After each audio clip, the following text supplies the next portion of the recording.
आज के व्लॉग में ना मैंने आपके साथ एक चीज़ शेयर करनी है। मेरे साथ बहुत बड़ा हो गया स्कैम। ये आप मेरे घर का हाल देख लें। ये कूड़े का बिल रह गया था हमारे हिस्से में आने वाला, अब मैं वो जाके जमा करवाने लगी हूँ। ये मेरा घर का हाल देख लें। मेरी मेड की छुट्टी है, वो घर अब मैं आके क्लियर करूँगी। अच्छा, जाते जाते ना मेरी ये नज़र पड़ी, जो स्कैम मेरे साथ हुआ है ना, ये देखें मेरा सूट ब्रांड का है। ये मैंने ब्रांड का, सही असल वाले ब्रांड का मंगवाया। ये ऑर्गेन्जा की पट्टी उस पर लगनी थी, एम्ब्रॉयडरी हुई हुई है। ये सारी सूट पे भी सारी एम्ब्रॉयडरी हुई हुई है ना। चलिए, ऑर्गेन्जा का तो समझ आता है कि भाई वो इतना बारीक कपड़ा ही होता है। मैंने अपना सूट श्रिंक करके ना बाहर डाल दिया था। अब मैं आपको अपना सूट भी दिखाती हूँ जाके। जनाब जी, ये मैंने सूट जो है अच्छी वाली कीमत इसकी पे की है। ऑनलाइन मैंने मंगवा लिया था। खैर, अब ये देखें, सूट मैंने श्रिंक कर दिया। मैंने काफ़ी देर भिगोया। मैंने कहा चलो ये गफ़ हो जाएगा, लेकिन जनाब आप देखें इसका कितना ये पतला पापड़ जैसा कपड़ा इन्होंने कर दिया हुआ है। और मुझे इतना दुख हो रहा था ना कि मैंने ये ब्रांड से ख़रीदे। अब आप देखें, ये कमीज़ की बैक साइड पे कपड़ा लगना है। और ये देखें, ये मेरे ट्राउज़र का कपड़ा है। और ये देख लें, इसका भी हाल आप देख लें। मतलब इतने पतले, इतने पापड़ जैसे, और कीमतें इन्होंने पूरी ली हुई हैं। खैर जनाब जी, यहाँ पे अब मैं अंदर आ गई थी। दुख को मैंने अपने कंट्रोल किया और अब मैंने जाना था कूड़े का बिल जमा कराने के लिए, जो हमारे सरों पे पड़ा हुआ है। खैर, मुझे दुःख सूट का भी लगा हुआ था। और जो है, मैं यही सोच रही थी कि मैं इसके नीचे जो है ना, पूरी ये जो ट्राउज़र का कपड़ा है ना, उसकी स्लिप बनवा लूँगी। और जो है ट्राउज़र के लिए मोटा जो शलवार वाला सही कपड़ा होता है ना, वो लेके आऊँगी। ज़ाहिर है ऐसे पहन के अच्छा भी नहीं लगता। जनाब जी, तत्ती धूप में मैं अपनी बेटी को लेके ना बिल जमा करवाने जा रही थी, और फिर मैंने सोचा था मैं बाज़ार का चक्कर भी लगवा लूँगी। एक ऊबर वाले भाई को भाई बहुत ही ज़्यादा काली थी, वो आ गया था गेट के बाहर, और वो, मैं कहती हूँ, फ़ोन पे फ़ोन ही करी जा रहा था कि किसी तरह मैं टेरेस से ही छलांग मार के ना पहुँच जाऊँ गाड़ी तक। यहाँ पे जनाब जी, फिर हम बैंक में आ चुके थे। बिल मैंने जमा करवा लिया था, और फिर मैं रक्षा करवा के जो है, मैंने जाना था पहले मार्केट, वही अपने सूट का रोना रोने के लिए। लेकिन फिर मैं वापस आ गई, क्योंकि मेरे घर में काफ़ी जो है अभी चीज़ें समेटने वाली पड़ी हुई थी। काफ़ी कुछ इधर उधर हुआ था। मेरी मेड नहीं आई थी, वो भी नहीं आ रही, पता नहीं उसको क्या मसला हो चुका है। आज भी नहीं वो आई, 2 दिन हो चुके हैं उसको। ये मेड के ना आने की सीरीज़ मैं शुरू कर देती हूँ। फिर आज उसकी सीरीज़ की पहली किस्त आप समझ लें हो चुकी शुरू। मेड नहीं है, घर का क्या हाल हुआ है आपको पता है। बच्चों वाला घर है, ज़रा सा भी काम जो है ना करें, या 1-2 दिन गंद ना समेटे, तो फिर घर का क्या हाल हुआ होता है। और मैं कहती हूँ, जिस दिन घर में रच के खलारा पड़ा होता है ना, उसी दिन मेहमान भी आ जाते हैं।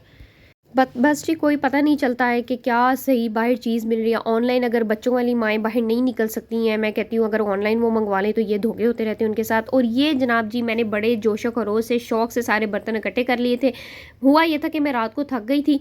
मैं कहा था चलो यार, दोपहर के भी बर्तन धोए, शाम के भी धोए। मेरी मेड सिर्फ़ सुबह का काम करती है। सुबह का सारे समेट-समूट के ना फिर चली जाती है। बाकी सारा दिन मैंने खुद ही बर्तन धोने होते हैं, सिर्फ़ वो सुबह का करती है। सुबह का भी मैं सिर्फ़ उससे जो है ना, रात की जो देचकियाँ वगैरह पड़ी होती हैं और हमारे नाश्ते के बर्तन होते हैं, सिर्फ़ वो करती है, और चूल्हा वगैरह साफ़ करके चली जाती है। मतलब बाकी घर के काम करती है साथ। ये था कि मैं थक गई थी। मेरी जो छोटी बेटी है, मेरा काका है, जो वो तंग कर रहा था, तो फिर मैंने कहा चलो यार, ये बस सब बर्तन ना मैं छोड़ देती हूँ, सुबह के वो धो लेगी। जिस दिन मैं ऐसे करती हूँ ना भाई, सुबह उस दिन उसने भी नहीं आना होता। पता नहीं उसको पता चल जाता है कि मेरे लिए बर्तनों का ढेर लगा हुआ है। यहाँ पे जनाब जी, कारी साहब की एंट्री हो चुकी थी। अब कारी साहब को मैंने बना के देनी थी चाय। 5 बज रहे थे। मैंने कहा मैं भी साथ ही चाय बना लेती हूँ। कारी साहब को चाय देने के बाद फिर मैंने बाकी के दोबारा अपने काम किए। अच्छा, मैं सोच रही थी कि मैं ना थोड़ी-सी ब्रेक ले लूँ, लेकिन फिर मैंने बीच में ब्रेक नहीं लिया। अभी चाय मेरी उधर थी। मैंने कहा जितनी देर में चाय का टेम्परेचर नॉर्मल होता है ना, पीने के काबिल होती है, जितनी देर में, इतनी गरम-गरम तो नहीं पी जाती। मैंने कहा फटाफट से ना साथ में अपने बर्तन वगैरह भी क्लियर करती जाती हूँ। एक तो धूप इतनी तेज़ थी, फिर जो है मेरे साथ मेरी छोटी बेटी भी थी। मैं इसलिए भी बाज़ार नहीं रुकी। मैंने कहा अब सीधा इसको लेके घर चली जाती हूँ। जो सेंटर वाली बेटी थी ना, वो मेरे साथ थी। तो बस जी, बैंक से मैं सीधा घर आ गई, वरना मेरा पूरा इरादा था कि ना मैं जाऊँगी बाज़ार, और एक एक्स्ट्रा जो है ना मोटा कपड़ा जो होता है ना ट्राउज़र वाला, वो लेके आऊँगी। इस तरह अच्छा नहीं लगता पहने। साथ कंफर्टेबल भी फ़ील नहीं होता अगर हम इस तरह इतने बारीक कपड़े, मैं कहती हूँ हद ही होगी। एक होता है बारीक, एक बहुत ही बारीक आप कह लें पापड़ कपड़ा था। और ये मैं आपको बार-बार बता रही हूँ कि ये ब्रांडेड सूट मैंने मंगवाया था। मैं नाम नहीं लेना चाह रही ब्रांड का। ख़ैर जनाब जी, यहाँ पे अब मैंने जो है अपने मेरा काका भी किचन में आ गया था, और यहाँ पे मैं शेल्फ़ वग़ैरह साफ़ कर रही थी। वो भी साफ़ करने के बाद जनाब जी, अब मैंने जो है चाय पीनी थी। चाय मैंने ओवन में दोबारा गर्म कर ली, और साथ ही क्रीम पफ़ पड़ा हुआ था फ्रिज में, मैंने वो भी निकाल लिया। चाय पी के आई हूँ फ़ौरन, फिर मैंने शेल्फ़ जो एक रह गई थी, ओवन और बाकी सारी चीज़ें, वो मैंने क्लियर किया सारा। एक दिन देख लें हेल्पर नहीं आती, तो मैं कहती हूँ कि हम लोग जो है ना इतने हो गए हैं अलकस के मारे, कि बस एक दिन वो नहीं आती ना, तो ऐसे लग रहा होता है पता नहीं कितना जंजालपुर है, कितना सारा घर गंदा है जो हमने साफ़ करना है। लेकिन खैर, जब हम करना शुरू करते हैं तो फिर आहिस्ता-आहिस्ता पता भी नहीं चलता। हम लोग, मेरा ख्याल है, घंटे 1.5 घंटे में सारा घर क्लियर कर लेते हैं।